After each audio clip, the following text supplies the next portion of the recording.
नमस्कार दोस्तों, आज बात करते हैं 1 सितंबर 2024 के करंट अफेयर्स के बारे में। प्रशासनिक भारतीय प्रशासनिक सेवा के वरिष्ठ अधिकारी डॉक्टर टीवी सोमनाथन नए कैबिनेट सचिव के रूप में पदभार ग्रहण कर चुके हैं। अब बता दें कि टीवी सोमनाथन जो कि नए भारतीय प्रशासनिक सेवा के वरिष्ठ अधिकारी जो हैं वे नए कैबिनेट सचिव के रूप में पदभार ग्रहण कर लिए हैं।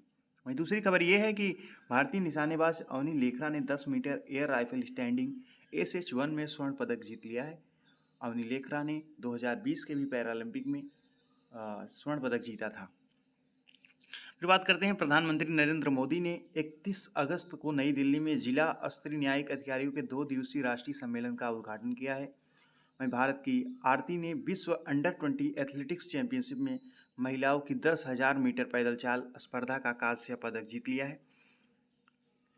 फिर बात करते हैं कि नेपाल पर्यटन बोर्ड के पैसिफिक एशिया ट्रैवल एसोसिएशन का स्वर्ण पुरस्कार जीता है। नेपाल पर्यटन बोर्ड को पैसिफिक एशिया ट्रैवल एसोसिएशन का स्वर्ण पुरस्कार मिल गया है।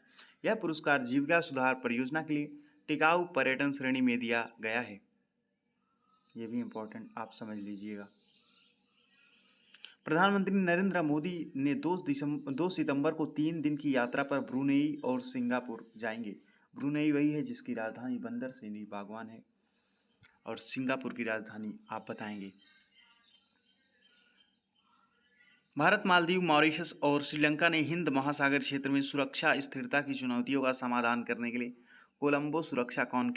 कोलंबो सिक्योरिटी कॉन्क्लेव सचिवालय की स्थापना के लिए चार्टर और एक समझौता ज्ञापन पर हस्ताक्षर किया है। वहीं बात करेंगे, भारतीय सेना ने प्रोजेक्ट नमन का पहला चरण लॉन्च किया। बता दें कि इसे पेंशन भोगियों को, जाने माने सैनिकों और उनके परिवारों को समर्पित सहायता और सेवाएं प्रदान करने के लिए डिजाइन किया गया है। राष्ट्रीय स्वच्छ गंगा मिशन की नई दिल्ली में हुई 56वीं कार्यकारी समिति की बैठक में 265 करोड़ रुपए की 9 परियोजनाओं को मंजूरी दे दी गई है। वहीं शैक्षणिक वर्ष 2024-25 के लिए केंद्र सरकार ने विशेष रूप से आतंकवाद से प्रभावित परिवारों के लिए 4 MBBS की सीटें आरक्षित की हैं।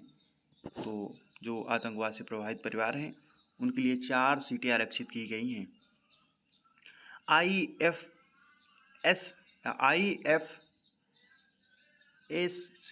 IFSC was launched by the Reserve Bank of India, the scheme for trading and settlement of sovereign green bond।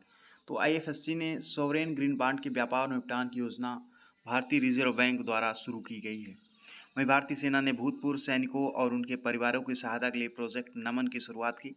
केंद्रीय वित्त मंत्री निर्मला सीतारमण ने हाल ही में उदयपुर शहर में GST भवन का उद्घाटन किया है, जैसा कि मैंने कल के भी न्यूज़ में बताया था। तो इन सब बातों के साथ कुछ और नई बात जानने का प्रयास करेंगे। हर वीडियो में हमने कहा था कुछ स्टैटिक जीके का पोर्शन जोड़ा जाएगा। इसी वीडियो के साथ आज हम कुछ पृथ्वी के भूगर्भिक इतिहास के बारे में जानने का प्रयास करते हैं। पृथ्वी के भूगर्भिक इतिहास के बारे में सर्वप्रथम प्रयास फ्रांसीसी वैज्ञानिक कास्ते द फफन ने किया था। इसको अधोलिखित कालखंडों में उन्होंने बांटा था, एक एरा और एक एवेस, एक पीरियड, जो कि महाकल्प, युग और पीरियड के नाम से इन्होंने बांटा था। तो देखते हैं क्या क्या थे। पहले महाकल्प का नाम था प्री पैलीजोइक, जो 3 अरब वर्ष की अवधि तक था। फिर दूसरा था पैलियोजोइक, जो कि 34 करोड़ वर्ष पहले था।